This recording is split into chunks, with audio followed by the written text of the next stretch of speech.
பாண்டி வானதிக்கு கால் பண்றாங்க. "என்ன வானதி, இன்னும் கடைக்கு கிளம்பலையா?" அப்படின்னு சொல்லிட்டு.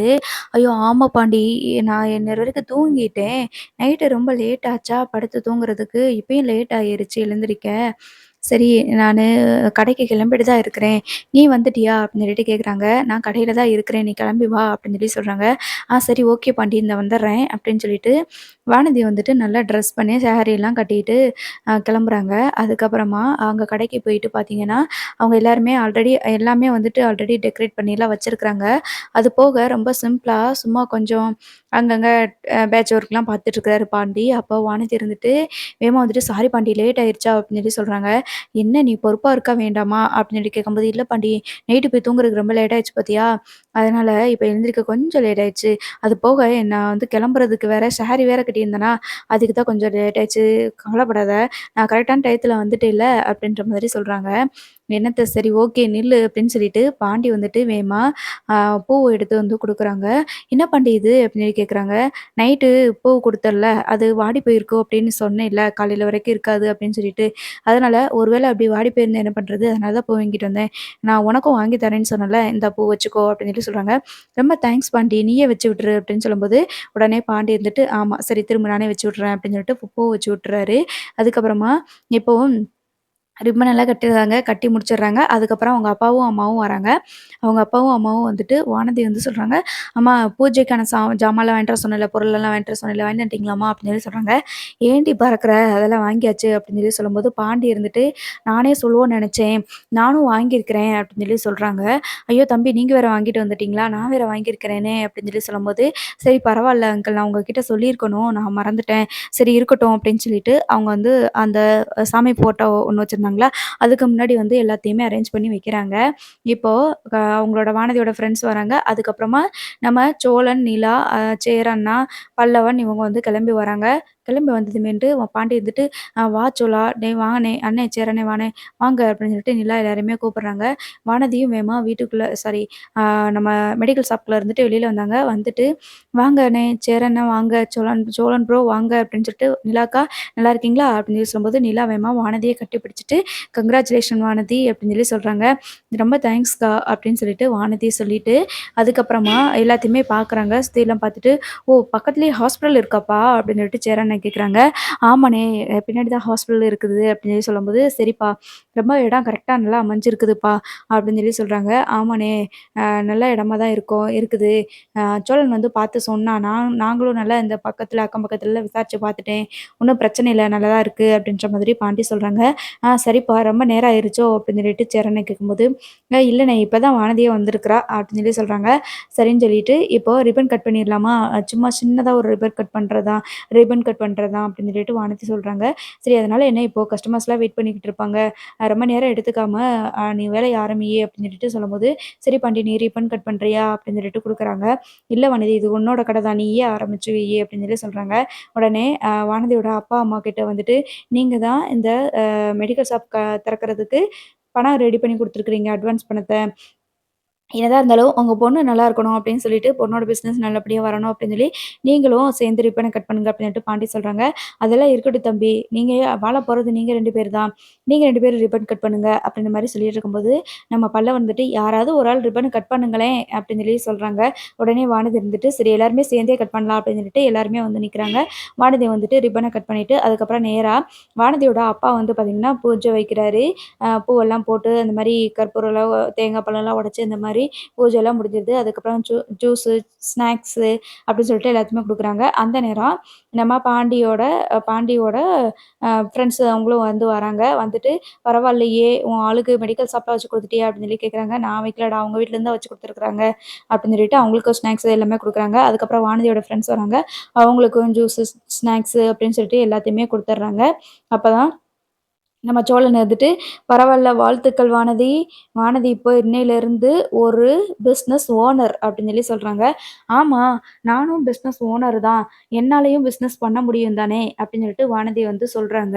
பாண்டி இருந்துட்டு, "ரைட்டு, இவ நிலா நீய வந்து டார்கெட் பண்ண ஆரம்பிச்சுட்டா" அப்படின்ற மாரி சொல்லிட்டு, "டேய் சோளா, நீ வந்து ஜூஸ் குடிச்சிட்டியா? இன்னொரு கப் ஊத்தி குடுக்கட்டுமா?" அப்படின்னு. "இப்ப தான்டா குடிச்சேன்" அப்படின்னு சொல்லி சொல்றாங்க. "இல்ல இரு, நான் கொண்டு வரேன்" அப்படின்னு சொல்லிட்டு ஜூஸ் குடிக்கிறதுக்கு கூட்டிட்டு போயிடுறாங்க. அதுக்கப்புறமா நிலா கிட்ட போயிட்டு வானதி இருந்துட்டு, "ஆ நான் வந்து படிச்சு முடிச்ச உடனே பிசினஸ் ஸ்டார்ட் பண்ணிட்டேன் பார்த்தீங்களா?" அப்படின்னு சொல்லி சொல்றாங்க. "ஆமா வானதி, வெரி குட். இருந்தாலும் கொஞ்சம் ஒரு 3 மாசம் இல்ல எங்கேயாவது நீ ஒர்க் பண்ணியிருந்த அப்படின்னா, உனக்கு கொஞ்சம் பெட்டரா எக்ஸ்பீரியன்ஸ் கிடைச்சிருக்கும். இத விட இன்னும் நீ நல்லா டெவலப் பண்ணலாம்." அப்படின்னு சொல்லி சொல்றாங்க. "ஏன்? இப்போ நான் படிச்சு முடிச்ச உடனே மெடிக்கல் ஷாப் ஆரம்பிச்சது என்ன பிரச்சனையா இப்ப உங்களுக்கு?" அப்படின்னு சொல்லி கேட்குறாங்க. "எனக்கு என்ன பிரச்சனை இருக்கு வானதி? நீ தான் பிசினஸ் வச்சிருக்கிற. நான் எதுக்கு இது பண்ண போறேன்? லாபமோ, நஷ்டமோ அது உனக்கு தான். இதுல நான் உன்னைய எதுவுமே குறை சொல்லல. உனக்கு எக்ஸ்பீரியன்ஸ் இருந்திருந்தா கொஞ்சம் இன்னும் பெட்டரா இருந்திருக்கும்னு தான் சொன்னேன். மத்தபடி நான் வேற எதுவும் சொல்லல. நீ உன்னோட மெடிக்கல் கடையிலேயே கொஞ்ச நாள்ல உனக்கே அனுபவம் வந்துரும். அதுக்கப்புறம் என்ன பண்றது, ஏது பண்றதுன்னு உனக்கே தெரிஞ்சிரும். நான் பிராக்டிகலா எதார்த்தத்த தான் சொன்னேன்." அப்படின்னு சொல்லி சொல்றாங்க. அப்போ எனக்கு எதுவும் தெரியாது. ஒண்ணுமே தெரியாம மெடிக்கல் ஷாப் ஆரம்பிச்சிருக்கியே! நீ எப்படி ரன் பண்ண போற? அப்படின்ற மாதிரி தானே நீங்க சொல்ல வரீங்க. அப்படின்னு சொல்லிட்டு சொல்லும்போது, வானதியோட அப்பாவும், அம்மாவும் இருந்துட்டு, ஏய் வானதி என்ன இப்போ உனக்கு? அவ என்ன சொன்னா? அந்த பொண்ணு என்ன சொல்லுச்சு? கொஞ்சம் எக்ஸ்பீரியன்ஸ் இருந்துச்சுன்னா, இன்னும் பெட்டரா பண்ணியிருக்கலாம். நீங்க பரவால்ல. உங்களோட மெடிக்கல் ஷாப்லயே வந்து உங்களுக்கு அனுபவம் வந்துரும். போக, போக இன்னும் நல்லா பிக்கப் பண்ணிக்கிருவீங்க பிசினஸ அப்படின்ற மாதிரி தானே சொல்லுச்சு. ஆனா போக, போக உங்களுக்கு அனுபவம் கிடைச்சுக்கிரும் பிசினஸ்ல அப்படின்னு சொன்னதுல என்ன இருக்குது? அப்படின்னு சொல்லிட்டு வானதியோட அப்பாவும், அம்மாவும் திட்டுறாங்க. இப்ப எதுக்கு என்னைய திட்டிட்டு இருக்கிறீங்க நீங்க? எனக்கு என்ன அப்ப மூளை இல்ல, அறிவு இல்லன்னு சொல்றீங்களா? அப்படின்னு சொல்லிட்டு வானதி பேசுறாங்க. அதுக்கு சேரன் இருந்துட்டு, அப்படிலாம் இல்லப்பா. ஒரு வேலைய கத்துக்கிற அனுபவம் கிடைக்கும் அப்படின்னு சொல்லி தான்ப்பா நிலா சொல்லுச்சு அப்படின்னு சொல்லி சொல்றாங்க. நிலாவுக்கு கொஞ்சம் அப்படியே கஷ்டமாகுது. உடனேன்னு இந்த வானதி இருந்துட்டு, "அ எனக்கு திறமை இருக்குது. அதனால தான் படிச்சு முடிச்ச உடனே எனக்கு பிசினஸ் அமைஞ்சிருக்கு. ஒரு சிலருக்கு அதுக்கான வாய்ப்பு அமையல. அதுக்கு என்ன பண்றது? எல்லாமே வந்து நேரம் இருக்கணும். நல்ல நேரம் இருக்கணும். தலையெழுத்து இருக்கப்படி தானே அமையும்." அப்படின்ற மாதிரி வானதி வந்து சொல்றாங்க. உடனே நம்ம சோழனும், பாண்டியும் அங்க வந்துட்டு, "என்னது? என்ன பிரச்சனை?" அப்படின்னு சொல்லிட்டு கேட்குறாங்க. "ஒண்ணும் இல்ல பாண்டி. எனக்கு பிசினஸ் பண்ற அளவுக்கு அறிவு இல்ல." அப்படின்னு சொல்லி சொல்றாங்க. அப்படின்னு சொல்லி சொல்லும்போது, "இல்ல பாண்டி நான் அப்படிலாம் எதுவும் சொல்லல. பிசினஸ்ல போக போக உங்களுக்கு அனுபவம் கிடைச்சிரும். இன்னும் நீங்க பிக்கப் பண்ணிக்கிருவீங்க அப்படின்னு சொல்லிட்டு தான் சொன்னேன். நீங்க காலேஜ் முடிச்ச உடனே ஃப்ரெஷ்ஷா ஸ்டார்ட் பண்ணியிருக்கீங்க. எங்கேயும் ஒர்க் பண்ணவும் இல்ல. அதனால நீங்க உங்களுக்கு பழக பழக அனுபவம் கிடைக்கும்." அப்படின்னு சொல்லிட்டு காமனா சொல்ற விஷயத்த தான் சொன்னேன். இப்ப எல்லாருமே படிச்சு முடிச்ச உடனே அப்படிதானே சொல்லுவாங்க. இப்ப பல்லவனே வந்து ஏதாவது பிசினஸ் ஸ்டார்ட் பண்றான்னா, "நீ பழக பழக உனக்கு வந்துட்டு எக்ஸ்பீரியன்ஸ் ஆயிரும்." அப்படின்னு தானே சொல்லுவோம். அப்படின்னு தான் நானும் சொன்னேன். இதுல என்ன தப்பு இருக்குது? அப்படின்ற மாரி சொல்றாங்க. உடனே "ஏன் வானதி அமைதியா இரு." அப்படின்னு சொல்லி சொல்லும்போது, இவங்க வேணும்னே பொறாமையில வயித்தெரிச்சல் பட்டு இப்படி வந்து பேசிட்டு இருக்கிறாங்க. இவங்க கிட்ட சொல்லியிருக்கவே கூடாது அப்படின்னு சொல்லிட்டு வானதி வந்து படக்குன்னு சொல்லிடுறாங்க. உடனே "என்ன வானதி நீ இப்படிலாம் பேசிட்டு இருக்கிற? என்னதான் இருந்தாலும் எங்க குடும்பத்தில வந்து வாழப்போற பொண்ணு நீயி. அதனால ஒரு பிசினஸ் ஸ்டார்ட் பண்றாளே! ஒரு வாழ்க்கையில அடுத்த கட்டத்துக்கு போறாளே! அப்படின்னு சொல்லிட்டு, நாங்க உறுதுணையா நிக்கணும்னு சொல்லிட்டு வந்தோம்னா, நீ என்னமோ பெரிய இது மாரி பண்ணிக்கிட்டு இருக்கிற, அப்படின்னு சொல்லிட்டு நம்ம சோழன் கோவப்படுறாங்க. உடனே இந்த வானதி இருந்துட்டு வாய வச்சுட்டு சும்மா இல்லாம, பெரிய பணக்காரங்க வீட்ல பிறந்திருந்தா மட்டும் பத்தாது. அது அதுக்குன்னு நேரம் வரணும். சும்மா அப்படி வந்து பணக்கார வீட்ல பிறந்துட்டு எல்லாத்தையும் விட்டுட்டு வந்து உட்காந்துருக்கிறாளே அப்படின்னா, பிசினஸ் பண்றதுக்கு திறமை வேணும். அப்பனா மட்டும் தான் அடுத்தடுத்த இதுக்கு முன்னேற முடியும். இல்லைன்னா இப்படிதான் ஒரு எம்ப்ளாயியா இருந்தா உட்காந்துட்டு இருக்க முடியும். ஏன் இவ்ளோ பேச்சு பேசுறீங்கல்ல? உங்க பொண்டாட்டிக்கு நீங்களே பிசினஸ் வச்சு குடுக்க வேண்டியது தானே? அப்படின்ற மாரி சொல்றாங்க. அதுக்கு நம்ம சோழன் இருந்துட்டு, "தேவையில்லாம பேசிட்டு இருக்கிற வானதி நீயி. டேய் பாண்டி சொல்லி வச்சுக்கோ. இதுக்கு மேல ஏதாவது பேசினான்னா அப்புறம் நான் என்ன பண்ணுவேன்னு எனக்கே தெரியாது." அப்படின்ற மாதிரி சொல்றாங்க. "ஏன் வானதி சும்மா இருக்க மாட்டியா?" அப்படின்னு சொல்லிட்டு கேட்கும்போது, "அப்புறம் என்ன? எனக்கு எல்லாமே தெரியும். சும்மா வந்து எனக்கு அட்வைஸ் பண்ற வேலையெல்லாம் வச்சுக்க வேண்டான்னு சொல்லிரு. உங்க அண்ணிக்கிட்ட." அப்படின்னு சொல்லிட்டு வானதி சொல்றாங்க. உடனே சோழன், "நம்ம கிளம்புவோமா?" அப்படின்னு சொல்லிட்டு நிலா வந்து கூட்டிட்டு போயிடுறாங்க. அதுக்கப்புறமா, "ஏன் வானதி இப்படி பேசிட்டு இருக்கிற?" அப்படின்னு சொல்லும்போது கஸ்டமர் வந்துடுறாங்க. கஸ்டமர் வரவுமேனு, இந்த மெடிசின் இருக்கா? ஃபீவருக்கு மாத்திரை இருக்கா?" அப்படி இப்படின்னு கேட்டு வராங்க. உடனே வானதி வந்து கஸ்டமர கவனிக்க போயிடுறாங்க. அப்பதான் அவங்களுக்கு வந்து என்ன டேப்லெட் எடுத்து குடுக்கணும் அப்படின்னு சொல்லிட்டு அவங்களுக்கு வந்து ஸ்டார்ட்டிங்ல என்ன பண்றது அப்படின்னு சொல்லிட்டு தெரியல. உடனேன்னு அங்க வேலை பார்த்துட்டு இருக்க பையன் தான், "இத வந்து நம்ம இப்படி குடுக்கணும், அப்படி குடுக்கணும்னு" சொல்லிட்டு சொல்றாங்க. "ஓ! அப்படியா? சரி, சரி." அப்படின்னு சொல்லிட்டு வானதி வந்து கத்துக்கிறாங்க. அப்பதான் பாண்டி சொல்லுவாங்க, "இது இப்ப புரியுதா உங்களுக்கு? ஒரு உனக்கு புரியுதா இப்ப? ஒரு அனுபவம் கிடைச்சா தான் நம்ம நல்லபடியா ரன் பண்ண முடியும். உங்க மெடிக்கல் ஷாப்லயே போக, போக உங்களுக்கு நல்ல அனுபவம் கிடைக்கும். இன்னமும் நீங்க நல்லபடியா பிக்கப் பண்ணி இன்னும் சூப்பரா வந்து அடுத்தடுத்து நெறைய மெடிக்கல் ஷாப் ஓப்பன் பண்ணுவீங்க. நெறைய பிரான்ச்சஸ் ஓப்பன் பண்ணுவீங்கன்னு சொன்னது தப்பா உனக்கு?" அப்படின்னு சொல்லி சொல்றாங்க. "இப்ப கூட உங்க அண்ணியத்த நீ தல மேல தூக்கி வச்சு பேசுவியே, அவங்க பேசுறத சரின்னு சொல்லுவியே." அப்படின்னு சொல்லி சொல்லிட்டு இருக்கிறாங்க. இங்க இருந்தா இவ கத்திக்கிட்டு தான் இருப்பா. கஸ்டமர கூட பார்க்க மாட்டா. அவங்களுக்கு வந்து மாத்திரை மருந்து என்னத்தையாவது மாத்தி எடுத்து குடுத்துட்டான்னா அவ்வளதான். அப்படின்னு சொல்லிட்டு கோவத்துல, "நீ எவ்வளோ சொன்னாலும் திருந்த போறது கிடையாது. நீ வேலைய பாரு. கஸ்டமர் வந்துட்டாங்க" அப்படின்னு சொல்லிட்டு பாண்டி அங்கருந்து கிளம்பிர்றாங்க. "எனக்கு கொஞ்சம் என்னோட கடையில வேலை இருக்குது" அப்படின்னு சொல்லிட்டு அங்கருந்து கிளம்பிர்றாங்க. அதுக்கப்புறமா நம்ம பல்லவனும், சேரன் அப்படின்னு சொல்லிட்டு எல்லாருமே கிளம்பிர்றாங்க. இப்ப வானதி மட்டும் மெடிக்கல் ஷாப்ல இருக்கிறாங்க. நம்ம சோழன் வந்து நிலாவ கூப்பிட்டுட்டு நேரா வீட்டுக்கு வராம, ஒரு இடத்துல போயிட்டு உட்காந்துட்டு இருக்கிறாரு. அப்பதான் நிலா வந்து சோழன் கிட்ட வந்து சொல்லுவாங்க, வானதி ரொம்ப பேசுறாங்க. நான் ஆரம்பத்துல அமைதியா தான் இருந்தேன். இப்ப நான் என்ன சொல்லிட்டேன் சோழா? நான் சொன்னதுல எந்த தப்பும் இருக்கா?" அப்படின்னு சொல்லி கேட்குறாங்க. "அதெல்லாம் எதுவுமே இல்ல. வானதிக்கு எப்பயுமே உன் மேல ஒரு பொறாம இருந்துகிட்டே தான் இருக்குது. அந்த குடும்பத்துல நம்ம குடும்பத்துல எல்லாருமே நீ சொல்றத தான் கேட்குறாங்க. உன்னைய தான் தலைமையில தூக்கி வச்சு ஆடிட்டு இருக்காங்கன்னு சொல்லிட்டு, இந்த வானதி ஏதேதோ நெனச்சுட்டு இப்படி உன் மேல கோவப்பட்டுக்கிட்டு, பொறாமப்பட்டுக்கிட்டு இருக்குது." அப்படின்னு சொல்லி சொல்றாங்க. "எனக்கு ரொம்ப கஷ்டமா இருந்துச்சு." அப்படின்னு சொல்லிட்டு நிலா வந்து அப்படியே ஃபீல் பண்றாங்க. அப்ப சோழன் இருந்துட்டு, "கவலைப்படாத நிலா, எனக்குமே கஷ்டமா தான் இருக்குது. அவ சொன்னதுல ஒரு ஒரு விஷயம் சரிதான். என்னதான் இருந்தாலும், இன்னமும் நீ உன்னோட ஃப்ரெண்ட்ஸோட கம்பெனில ஒரு பார்ட்னரா இருந்தால் கூட, சும்மா பேரளவு தான் பார்ட்னரா இருக்கிற. இன்னமும் நீயி அதுல முழு பணத்தையும் கட்டி, நீ இது பண்ணல. நீ அங்க ஒர்க் பண்ணிக்கிட்டு தான் இருக்கிற." அப்படின்னு சொல்லிட்டு, "நீ இன்னும் ஓனர் கிடையாதுல்ல." அப்படின்னு சொல்லிட்டு சோழன் வந்து பேசுறாங்க. "என்ன சோழா பேசிட்டு இருக்கிறீங்க? வானதிலாம் சொல்றான்னு கேட்டுட்டு, அத கேட்டு நீங்க ஃபீல் பண்ணிட்டு இருப்பீங்களா?" அப்படின்னு சொல்லிட்டு நிலா வந்து சொல்லும்போது, "இல்ல அவ சொன்னதுல எந்த தப்புமே இல்ல. நான் தான் உனக்கு எந்த ஒரு உதவியுமே பண்ணல. நான் என்னைய வந்து நீ எப்படித்தான் நீ வந்து என்னைய கல்யாணம் பண்ணியோ எனக்கு தெரியல. என் மேல அப்படி உனக்கு என்ன விருப்பம்னு எனக்கு தெரியல. நான் எதுக்குமே லாயக்கு இல்லாதவன் நிலா. எதுக்குமே சரிப்பட்டு வரமாட்டேன். பாரு என்னால உனக்கு எவ்வளோ பெரிய அவமானம் பாரு." அப்படின்னு சொல்லி சொல்றாங்க. "அப்படிலாம் எதுவுமே இல்ல சோழன். நான் வந்து எதிர்பார்க்கவே இல்ல. இந்த மாரி பிசினஸ் பண்ணணும், செய்யணும் அப்படின்னு சொல்லிட்டு நான் ஆசைப்பட்டேன் தான். இல்லன்னு சொல்லல. ஆனா அதுக்கான நேரமும், தகுதியும் வேணும்ல. பணமும் வேணும்ல. நமக்கு எப்போ எனக்கு அதுக்கான வாய்ப்பு கிடைக்குதோ, அப்போ வந்து நான் பிசினஸ் பண்ணிக்க போறேன். இதுல என்ன இருக்குது? இப்போ ஃப்ரெண்ட்ஸ் எல்லாம் சேர்ந்து கம்பெனி ஆரம்பிச்சிருக்கோம். அந்த கம்பெனில இப்ப நான் ஒர்க் பண்ணிக்கிட்டு இருக்கிறேன். நாம நல்லா ஒர்க் பண்ணனா, வர்ற கிரெடிட்ல வந்துட்டு வர்ற சம்பளத்த மறுபடியும் நம்ம அதுல இன்வெஸ்ட் பண்ண போறோம். அவ்வளோதானே! பார்ட்னருக்கு அவங்க கேட்ட 5,00,000 குடுத்துற போறோம். கொஞ்ச நாளைக்கு உழைச்சிட்டு, வர்ற சம்பளத்த வச்சு சேர்த்து வச்சு நம்ம குடுக்க போறோம். இதுல என்ன இருக்குது? எனக்கு எப்பயுமே நான் வேலை பார்த்து சேர்த்து வைக்கிற காசுல எனக்கு பிசினஸ் ஸ்டார்ட் பண்றது ரொம்ப சந்தோஷமா தான் இருக்குது. நான் வந்து எங்க அப்பாவோட காசுலயும் ஆரம்பிக்கல. நெனச்சிருந்தா எங்க அப்பா இதே மாதிரி எத்தனையோ கம்பெனி ஸ்டார்ட் பண்ணி குடுத்துருப்பாரு. ஏன் நான் ஏற்கனவே வந்து நீலகிரியிலயும் கம்பெனி இருக்கு. பெங்களூர்ல, அப்புறம் திருவண்ணாமலைலன்ட்டு நெறைய இடத்துல ஸ்டார்ட் பண்ணி தாரேன்னு தான் சொல்லியிருக்கிறாரு. எனக்கு அதுலலாம் விருப்பமே இல்ல. நான் வந்து சொந்தமா முயற்சி பண்ணி, சம்பாரிச்சு, வேலை பார்த்து சேர்த்து வச்சு, அதில தான் பிசினஸ் ஸ்டார்ட் பண்ணணும்னு நெனைக்கிறேன். வானதியோட எண்ணம் வேற. என்னோட மைண்டு, என்னோட தாட்ஸ் வந்து வேற. நீங்க வந்து வானதி சொன்னான்றதுக்காக எதையும் போட்டு குழப்பிட்டு இருக்காதீங்க சோழன்." அப்படின்னு சொல்லி சொல்றாங்க. அதுக்கப்புறமா நிலாவோட கைய பிடிச்சுக்கிட்டு சோழன் இருந்துட்டு, "என்னதான் இருந்தாலும் வானதி சொன்னது மாதிரி, உனக்கு வந்து நான் தகுதியே இல்லாதவன் நிலா. நீ நெனச்சிருந்தா எப்படி வேணாலும் இருந்திருக்கலாம். நீ உன்ன உன்ன உன் அளவுக்கு படிச்சவங்க, உன்னைய மாதிரி ரொம்ப டேலண்டானவங்கள நீ கல்யாணம் பண்ணியிருக்கலாம்.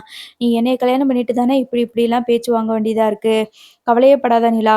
நானு இதே மாதிரி உனக்கு சொந்தமா பிசினஸ் வச்சு குடுக்குறேன் நானு." அப்படின்னு சொல்லி சொல்றாங்க. மறுபடியும் அதே இடத்துக்கு வரீங்களா? நான் தான் வேண்டான்னு சொல்றேன்ல. ஐயய்யோ! இவ சொல்லிட்டாளேன்றதுக்காக 5,00,000 ரெடி பண்ணணுமே, வைக்கணுமேன்னு சொல்லிட்டு தேவையில்லாத வேலையெல்லாம் பார்த்துக்கிட்டு இருக்காதீங்க அப்படின்னு சொல்லி சொல்றாங்க. "இல்ல நிலா, இந்த தடவ கண்டிப்பா நான் திருட மாட்டேன். திருடிருவேன் எங்கேயாவது போயின்னு பயப்படுறியா? கண்டிப்பா எங்கேயும் போய் நான் காசு எடுக்கவே மாட்டேன். நான் உழைச்சு உனக்கு குடுக்க வேண்டிய 5,00,000 உன் கம்பெனியில குடுக்க வேண்டிய 5,00,000 நான் குடுக்குறேன். நீயும் ஓனர் ஆகத்தான் போற நிலா." அப்படின்னு சொல்லி சொல்றாங்க. "சொன்னாலும் சொல்லாட்டாலும் நான் ஓனர் தான் சோழன்." அப்படின்னு சொல்லி சொல்றாங்க. "அது நீ வொர்க்கிங் பார்ட்னரா தானே இருக்கிற. கண்டிப்பா நம்ம பணத்த குடுத்துருவோம்." அப்படின்ற மாதிரி சொல்லிட்டு ஃபீல் பண்ணிட்டு இருக்கும்போதே, "என்ன சோழன் நீங்க சின்ன பிள்ளை மாரி அழுதுட்டு இருக்கிறீங்க. 4 பேர் 4 விதமா சொல்லத்தான் செய்வாங்க. அதுக்கெல்லாம் கேட்டுட்டு நம்ம வருத்தப்பட்டுட்டு இருக்க முடியுமா? நிலா இப்ப வானதிக்கு இன்னும் எக்ஸ்பீரியன்ஸ் வேணும். அதத்தான் சொன்னேன். அது தேவையில்லாம அவங்க அப்படி பேசிட்டாங்க. அவங்க எப்பயுமே அப்படித்தானே பேசுவாங்க. இப்ப என்ன புதுசாவா பேசிட்டு இருக்கிறாங்க? என்ன இதுக்கு முன்னாடி என்னைய சொல்லும்போது, உங்களுக்கு ஃபேக் கல்யாணம், உங்களுக்கு வந்து உண்மையான கல்யாணம் கிடையாது. பொம்மை கல்யாணம், உங்களுக்கும் இந்த வீட்டுக்கும் எந்த சம்மந்தமும் இல்ல." அப்படி இப்படின்னு சொல்லிட்டு இருந்தாங்க. இப்ப அதையும் அவங்களால சொல்ல முடியாதுல்ல. அதனால தான் இப்படி பிசினஸ பத்தி ஏதாவது பேசணுமேன்ட்டு பேசிட்டு இருக்காங்க. எனக்கு என்ன ஒரு பயம் அப்படின்னா, பாண்டி வானதிய கல்யாணம் பண்ணிட்டு கூட்டிட்டு வந்ததுக்கப்புறமும் இருக்கும். மறுபடியும் இதே மாதிரி அவங்க ஏதாவது சொல்லி சண்டை போட்டுட்டே இருந்தா என்ன பண்றது? அத நெனச்சு தான் பயம் அப்படின்னு சொல்லி சொல்றாங்க. பாண்டிகிட்ட இத பத்தி பேசுறேன் நிலா, நீ கவலைப்படாத அப்படின்னு சொல்லிட்டு சோழன் சொல்லும்போது, அதெல்லாம் எதுவும் வேண்டாம். பாண்டிகிட்ட ஏதாவது நீங்க சொல்ல, பிறகு பாண்டி போயிட்டு வானதி கிட்ட சொல்ல, இப்படி மாத்தி மாத்தி அவங்களுக்குள்ள ஏதாவது பிரச்சனை வந்துகிட்டே இருக்கும். பரவால்ல நம்ம அப்படியே விட்டுருவோம். அது அவங்க இஷ்டம். அவங்க என்னனாலும் பண்ணிக்கிறட்டும். நானும் சரி ஓகே கங்கிராச்சுலேஷன் அப்படின்னு சொல்லிட்டு வாழ்த்துக்கள் சொன்னதோட விடாம, எக்ஸ்பீரியன்ஸ் இருந்தா இன்னும் பெட்டரா இருக்கும். உங்க கடையில இன்னும் எக்ஸ்பீரியன்ஸ் நீங்க வேலை பார்க்க பார்க்க உங்களுக்கு கிடைக்கும் அப்படின்னு சொல்லிட்டு நார்மலா சொல்ற மாரி சொல்லிட்டேன். எனக்கு என்னன்னா போனா போய் ஜூஸ குடிச்சோமா, வந்தோமா அப்படின்னு இல்லாம, தேவையில்லாம பண்ணிட்டேன் போல இருக்குது அப்படின்ற மாரி சொல்றாங்க. உடனே நீ என்னைய சமாளிக்கிறதுக்காக தான் இப்படிலாம் பேசிட்டு இருக்கிற வானதி நிலா அப்படின்னு சொல்லிட்டு சோழன் வந்து சொல்லிட்டு இருக்கிறாங்க. சரி பேசி முடிச்சிட்டீங்களா? என்ன நீங்க சம்பாரிச்சு எனக்கு பிசினஸ் பண்றதுக்கு ரூ. 5,00,000 குடுக்க போறீங்க அப்படிதானே? ஓகே சோழா, நீங்க எப்பனாலும் எனக்கு சம்பாரிச்சு பணத்த குடுங்க. நான் அந்த 5,00,000 கொண்டு போய் குடுத்துர்றேன். சரியா? இப்போ நம்ம இங்கேருந்து போலாமா? தேவையில்லாம கஷ்டப்பட்டுட்டு ஃபீல் பண்ணிக்கிட்டு ஒண்ணுமே இல்லாத சப்ப மேட்டருக்குலாம் வந்துட்டு நீ இப்படி ஃபீல் பண்ணிட்டு இருக்கணும்னு அவசியமே இல்ல அப்படின்னு சொல்லிட்டு வீட்டுக்கு வந்து போறாங்க. ஸோ வீட்டுக்கு போனதுக்கு அப்புறமா பாண்டி வந்து வராப்ல. பாண்டி வந்துட்டு, என்னைய மன்னிச்சிருங்க. வானதி பேசினது தப்பு தான். அத்தன பேர் இருக்கும்போது, உங்ககிட்ட அவ அப்படி பேசியிருக்க கூடாது." அப்படின்னு சொல்லி சொல்றாங்க. "என்ன அதெல்லாம் ஒண்ணும் பிரச்சனை இல்ல. நான் தான் வானதி கிட்ட இந்த மாரி பேசியிருக்க கூடாது. ஏற்கனவே வானதி வந்து இந்த மாரி அட்வைஸ் பண்ற வேலையெல்லாம் என்ட்ட வச்சுக்காதீங்கன்னு சொல்லிட்டு ஏற்கனவே சொல்லியிருக்கிறா. நான் தான் சும்மா எதார்த்தமா சொல்லிட்டேன். உங்களுக்கு கடையில வேலை பாக்க பாக்க உங்களுக்கு எக்ஸ்பீரியன்ஸ் கிடைச்சிரும். அதே மாதிரி இன்னும் நெறைய அனுபவத்தினால நெறைய நீங்க வந்து இன்னும் அச்சீவ் பண்ணலாம் அப்படின்னு சொல்லிட்டு காமனா தான் சொன்னேன். அப்ப எனக்கு என்ன அறிவில்லையா? அப்படின்ற மாதிரி கேட்டுட்டாங்க அப்படின்ற மாரி சொல்றாங்க. அவளுக்கு அப்படிதான் நம்ம என்ன சொல்றோமோ அத அவ புரிஞ்சுக்கவே மாட்டா. எந்த விஷயத்துக்காக அவங்க அப்படி சொல்றாங்க அப்படிங்கிறத புரிஞ்சுக்கிட்டா தான், அவ இப்படி பேசியிருக்கவே மாட்டாள்ல. அவளுக்கு பதிலா நான் மன்னிப்பு கேட்டுக்கிறேன். மன்னிச்சிருங்க அப்படின்னு சொல்லி சொல்லுவாங்க. அதெல்லாம் சரி பாண்டி. இனிமே உங்களோட விஷயத்துல நாங்க தலையிடக்கூடாது அப்படின்னு சொல்லிட்டு முடிவு எடுத்திருந்தோம். இருந்தாலும் எல்லாருமே சொல்ற விஷயத்த தான் நானும் சொன்னேன். கொஞ்சம் பொறுப்பா நல்லா கடைய பார்த்துக்கோ, பிசினஸ் நல்லபடியா ரன் பண்ணு. பிசினஸ் ஆரம்பிக்கிறதெல்லாம் பெருசு இல்ல. அதனால அத நல்லபடியா ரன் பண்ணணும் அப்படின்னு சொல்லிட்டு எல்லாருமே சொல்ற அட்வைஸ் தான் நான் சொன்னேன். அது வந்து வானதிக்கு பிடிக்கல. நான் வந்து கண்டிப்பா சொல்லியிருக்க கூடாது தான் அப்படின்ற மாதிரி சொல்லிட்டு, இதனால நாங்க எதுவும் பெருசா எடுத்துக்கல பாண்டி அப்படின்னு சொல்லிட்டு உள்ள போயிடுறாங்க. அதுக்கப்புறமா சோழன் இருந்துட்டு, டேய் என்ன வானதி ரொம்ப ஓவரா பேசிட்டு இருக்கிறா. நம்ம வீட்டுக்கே கல்யாணம் பண்ணிட்டு வரல. அதுக்கு முன்னாடி எவ்வளோ இதா பேசிக்கிட்டு இருக்கிறா. நம்ம வீட்டு மருமக அது உனக்கு தெரியும்ல. என்ன உன் வானதிய பேச விட்டுட்டு நீ வேடிக்கை பார்த்துக்கிட்டு இருக்கிறியா? இதுக்கு முன்னாடி நிலா அந்த மாதிரி ஃபீல் பண்ணதே கிடையாது. எந்த அளவுக்கு ஃபீல் பண்ணா தெரியுமா? அப்படின்ற மாதிரி சொல்றாங்க. இல்லடா அவ பேசினதுக்கு மன்னிப்பு கேட்டுக்கிறேன்டா. அவ எப்பயுமே இப்படி தான்டா பேசுறா அப்படின்னு சொல்லி சொல்றாங்க. அவ கூப்பிட்டா வந்தோம். அவ எங்கள கூப்பிடவும் இல்ல. நீ இருந்தாலும் நீ ஒரு வார்த்தை சொல்லிட்டியே அப்படின்ட்டு உன்னோட முகத்துக்காக தான் நாங்க கிளம்பி வந்தோம். இங்க என்னடான்னா கூப்பிட்டு வச்சு எங்கள அசிங்கப்படுத்திட்டு இருக்கிறா வானதி அப்படின்னு சொல்லிட்டு சோழன் வந்து கோவப்பட்டு பேசுறாரு. அதுக்கப்புறமா சரிடா மன்னிச்சிடுறா நான் அவளுக்கு பதிலா மன்னிப்பு கேட்டேன்லடா அப்படின்னு சொல்லி சொல்றாங்க. சொல்லி வை அவகிட்ட. எனக்கெல்லாம் இப்பதான் பயமா இருக்குது. எப்படித்தான் இவள கல்யாணம் பண்ணிட்டு ஒரே வீட்ல இருக்க போறியோ அப்படின்னு சொல்லிட்டு நம்ம சோழன் சொல்லிட்டு அங்கேருந்து கிளம்பி போயிடுறாங்க. அதுக்கப்புறமா பாண்டி இத நினைச்சு ஃபீல் பண்ணி உட்காந்துட்டே இருக்கும்போது நடேசன் அப்பா வந்து வராரு. வந்துட்டு என்னடா இப்படி உட்காந்துக்கிட்டு இருக்கிற அப்படின்னு சொல்லிட்டு கேட்குறாங்க. அதெல்லாம் ஒண்ணும் இல்ல அப்படின்னு சொல்லி சொல்லும்போது கேள்விப்பட்டேன் நானு. என்ன அந்த வானதி வாய வச்சுட்டு சும்மாவே இருக்க மாட்டாளா? நான் நெனச்சேன், ஒரு கம்பெனி ஒரு பிசினஸ் ஸ்டார்ட் பண்றாளே! அவ எப்படி சும்மா இருப்பா? இந்நேரம் ஏதாவது ஒரு 7:30 அவ கூட்டியிருப்பாளே! அப்படின்னு நான் நெனச்சேன். நான் நெனச்ச மாதிரி ஆயிருச்சு பாத்தியா? அந்த நேரத்துல, அந்த இடத்துல நான் இருந்திருந்தேன்னு வச்சுக்கோயேன், நான் சும்மா விட்டுருக்க மாட்டேன். ஏதாவது பேசியிருப்பேன். அவ வாய வச்சுட்டு சும்மாவே இருக்க மாட்டா. அப்புறம் நானும் ஏதாவது திட்டிப்புட்டேன்னா, அந்த நேரத்துல பெரிய சண்டையாயி போயிரும்ன்னு சொல்லி தான் நான் வரல. இப்ப கண்டிப்பா நிலா மேல எந்த தப்பு இருந்திருக்கிறதுக்கு வாய்ப்பே கிடையாது. நிலாவ தான் இந்த வானதிக்கு சுத்தமா பிடிக்க மாட்டேங்குதே! என் வீட்டு மருமகள அவ பேசிட்டா. அவலாம் நம்ம குடும்பத்துக்கு செட் ஆவாளான்னு கொஞ்சம் யோசிச்சுக்கோ! அப்டின்னு சொல்லிட்டு பாண்டிக்கு வந்து நம்ம நடேசன் அப்பா வந்து அட்வைஸ் பண்றாங்க. நான் பார்த்துக்கிறேன். நீங்க உங்க வேலைய பாருங்க அப்டின்னு சொல்லிட்டு சொல்லிர்றாங்க. என்ன சொன்னாலும் இப்படியே பண்ணுங்கடா! நாளைக்கு அவளெல்லாம் கட்டிட்டு இந்த வீட்டுக்கு கூட்டிட்டு வந்துராத! வந்துனா உங்க அண்ணன், தம்பி 4 பேத்தையும் பிரிச்சு விட்டுருவா!